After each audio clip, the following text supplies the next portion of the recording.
शिव है वही विष पिया करते हैं। जमाना उन्हें क्या जलाएगा जो श्रृंगार ही अंगार से किया करते हैं।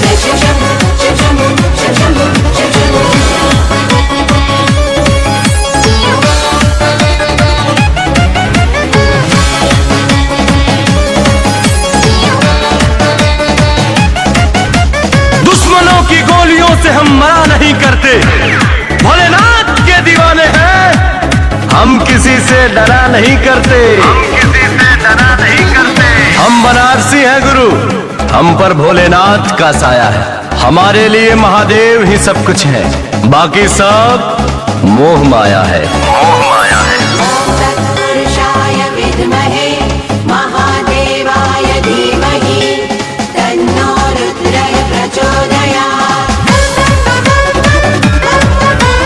ओम नमः शिवाय, ओम नमः शिवाय, ओम नमः शिवाय, ओम नमः शिवाय।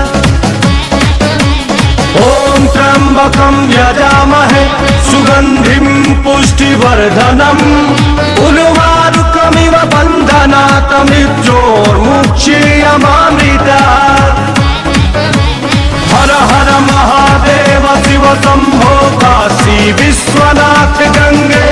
हर हर महादेव शिव शंभो काशी विश्वनाथ गंगे। गरज जाए गगन सारा, समंदर छोड़े अपना किनारा, हिल जाए जहान सारा जब गूंजे महाकाल का नारा। हर हर महादेव।